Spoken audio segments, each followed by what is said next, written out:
सत्य का पवित्र शास्त्र दिसंबर दिनांक 8।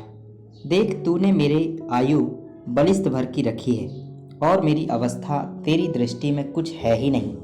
सचमुच सब मनुष्य कैसे ही स्थिर क्यों ना हो तो भी व्यर्थ ठहरे हैं।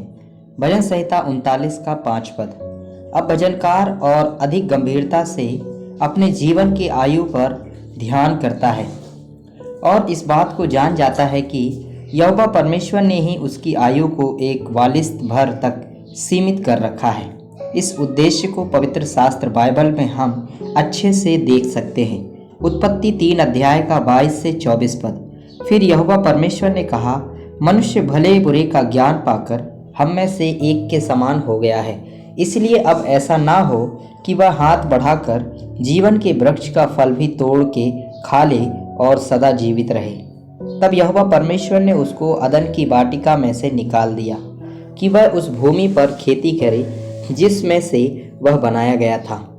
इसलिए आदम को उसने निकाल दिया और जीवन के वृक्ष के मार्ग का पहरा देने के लिए अदन की वाटिका के पूर्व की ओर करूबों को और चारों ओर घूमने वाली ज्वालामय तलवार को भी नियुक्त कर दिया।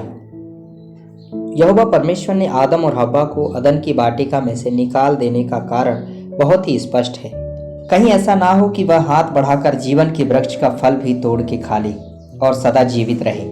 उस समय आदम और हव्वा दोनों ही अवज्ञा के पाप से अपवित्र और अपराधी विवेक के दोष बोध के द्वारा ग्रस्त थे और उस दशा में अनंत काल तक रहना बहुत भयानक बात हो जाती। यहोवा परमेश्वर अनंत ज्ञानी परमेश्वर है और उसकी योजनाएं भी अत्यंत अद्भुत और ज्ञान से परे हैं। अनादि से ही हमारे उद्धार की योजना बनाकर तैयार कर दिया गया था और उस योजना में हमारी इस पृथ्वी पर के जीवन की आयु को घटाना अवश्य था, अन्यथा हम उसके स्वर्गीय अनंत जीवन का मोल कभी नहीं जान पाते।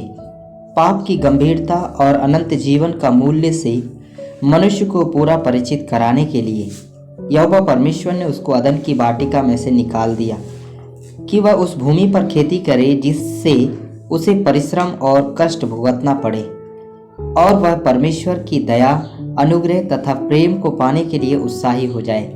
भजन संहिता 119 का 71 पद। मुझे जो दुख हुआ वह मेरे लिए भला ही हुआ, जिससे मैं तेरी विधियों को सीख सकूं।